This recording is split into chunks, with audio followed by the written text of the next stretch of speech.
Madam నమస్తే అండి.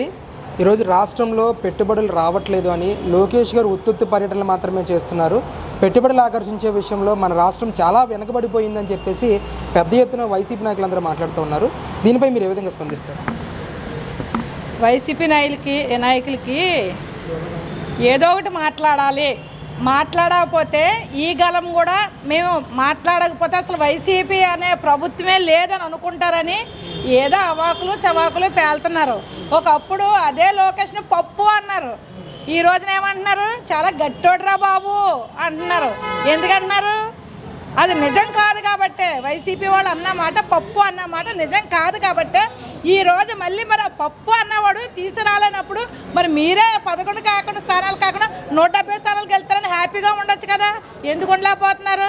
అసలు ప్రతిపక్షం కావాలని కూడా మీరు అడుగుతున్నారు. అసలు అడిగితే ఇచ్చేది అది ఎక్కడైనా ఉందా? రాజ్యాంగంలోనూ అడిగితే ఇచ్చేదైతే ఎవరైనా సరే అడిగి తెచ్చుకుంటారు. అది అడిగితే ఎవరన్న సంగతి మీకు అది కూడా తెలియట్లేదు. ఇంక మీకు మేము ఏం చెప్పాలో మాకే అర్థం కావట్లేదు. ప్రజలందరూ కలిపి మిమ్మల్ని మీరు కూర్చోండి బాబు, రెస్ట్ తీసుకోండి, మీకు అసలు ప్రజలు ఎలా పరిపాలించాలో కూడా తెలీదు, బటన్ నొక్కడం ఒకటే నీకు తెలుసు అని కూర్చోబెట్టారు. ఇంకే చంద్రబాబు నాయుడు గారికి ఆ బటన్ నొక్కడం కూడా రాదు, సంక్షేమ కార్యక్రమాల పేరుతో పెద్ద ఎత్తున ప్రజలందరినీ కూడా మోసం చేస్తున్నారని చెప్పేసి కూడా మాట్లాడుతున్నారు జగన్మోహన్ రెడ్డి గారు ప్రధానంగా. ఎక్కడ తరపాల పక్క నుండి బటన్ నొక్కావు జగన్మోహన్ రెడ్డి? మా చంద్రబాబు నాయుడు అది కాదు. నిన్నగాక మొన్న ఆటో వాళ్ళకి నువ్వు 10,000 వేస్తే మేము 15,000 రూపాయలు వేసాము.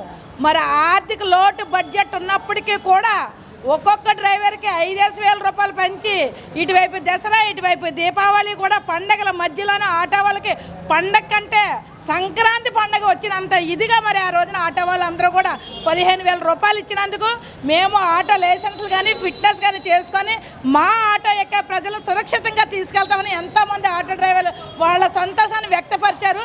మీరు ఒకసారి చూసుకోండి. అంటే ముఖ్యంగా గతంలో మేము సంక్షేమ పథకాలు ఇస్తుంటే రాష్ట్రం మొత్తం శ్రీలంక అయిపోతుందని చెప్పేసి గగ్గోలు పెట్టిన టీడీపీ నాయకులు ఈరోజు ఏ విధంగా ఇంత పెద్ద ఎత్తున సంక్షేమం అదే డబ్బులు వేస్తారు, ఈరోజు రాష్ట్రం శ్రీలంక అవ్వదా అని చెప్పేసి అడుగుతున్నారు. దీనికి మీరు ఇచ్చే సమాధానం ఏంటి?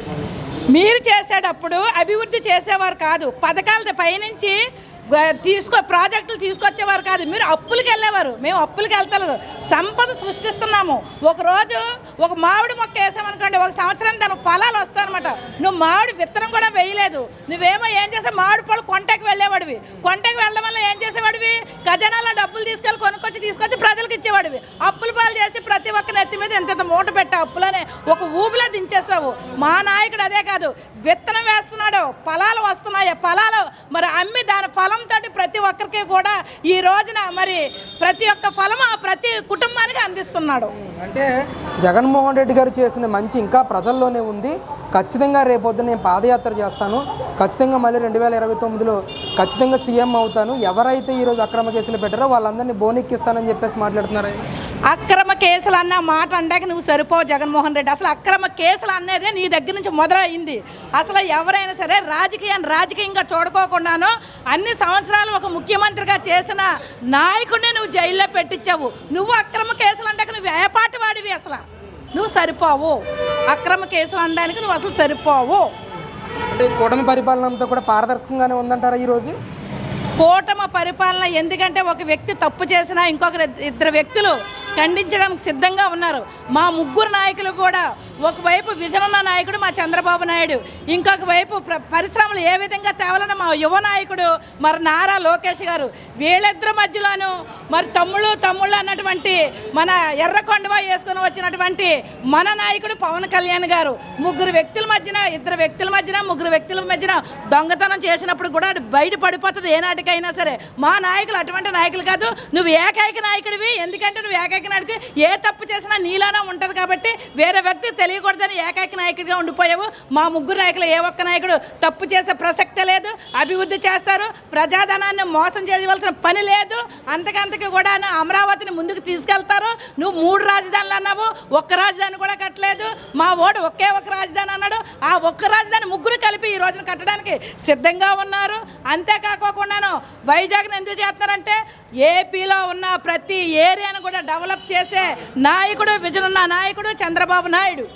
అంటే పరిశ్రమలు తెచ్చే నాయకుడు లోకేష్ అని అంటా ఉన్నారు కదా, ఎలాంటి పరిశ్రమలు తీసుకొచ్చారు రాష్ట్రానికి? ఐటీ మినిస్టర్గా ఆయన పాత్ర ఏ విధంగా ఉంది ఈరోజు? ఒకప్పుడు ఒకప్పుడు చంద్రబాబు నాయుడు ఉమ్మడి స్టేట్స్ ఉండేటప్పుడు హైదరాబాదు ఆంధ్రప్రదేశ్ కలిసి ఉండేటప్పుడు ఐటీ హబ్గా మార్చారంటే అందరూ ఆ రోజున ఈ కొండల్లోనే ఐటీ హబ్గా మారుతున్నాడు ఈ చంద్రబాబు నాయుడు అని అనుకున్నారు. ఈ రోజున మొన్న అదే బాబు గారిని జైల్లో పెట్టినప్పుడు లక్షలాది మంది ఐటీ హబ్లో ఉద్యోగాలు చేసే పిల్లలు, యువకులు, యూత్, ఓల్డ్ ఏజ్ ప్రతి ఒక్కరు కూడా బస్సులు వేసుకొని, లారీలు వేసుకొని, ట్రైన్లు వేసుకొని వచ్చారు. అదేవిధంగా దాని మీద ఎన్నో కుటుంబాలు ఈ రోజున వాళ్ళ కుటుంబాలను పోషించుకోబడుతున్నాయి. అదేవిధంగా ఈ రోజు నారా లోకేష్ ఏపీకి కూడా తీసుకొచ్చి ఇక్కడ కూడా అనేక మంది నిరుద్యోగులుగా ఉన్నవారు ప్రతి ఒక్క కుటుంబానికి కూడా ఉద్యోగులుగా చేయడానికి మా యువ నాయకుడు ముందున్నాడనని మేము చాలా సంతోషం వ్యక్తపరుస్తున్నాం. అంటే వైజాగ్కి తీసుకొచ్చిన అతిపెద్ద ఇన్వెస్ట్మెంట్ డేటా సెంటర్ ఏదైతే ఉందో గూగుల్ డేటా సెంటర్ అనే దాని మీద కూడా పెద్ద ఎత్తున విమర్శలు వస్తూ ఉన్నాయి.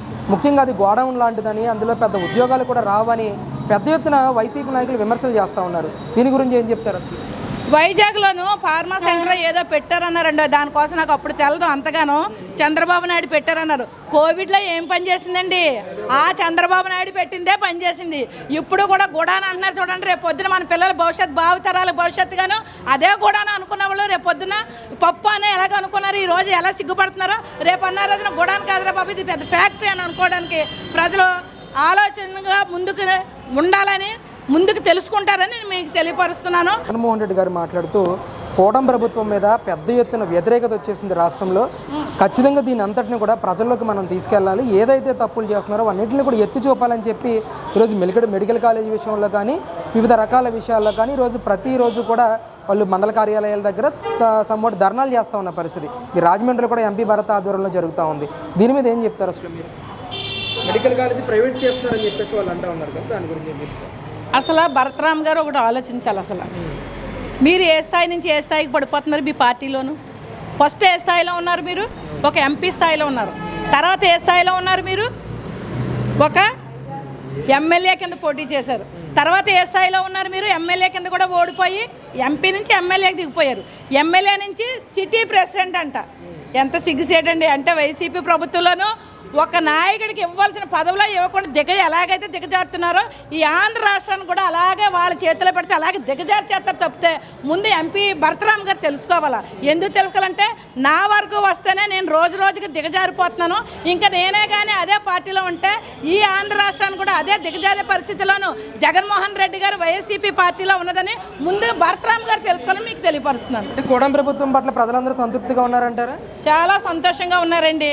మహిళలకి ఉచిత బస్సు ఇచ్చారు, హ్యాపీగా ఉన్నారు. ఆటో డ్రైవర్లకి 10,000 వేసింది 15,000 వేశారు, హ్యాపీగా ఉన్నారు. ప్రతి ఇంటికి సంవత్సరానికి 3 సిలిండర్లు ఇస్తున్నారు, హ్యాపీగా ఉన్నారు.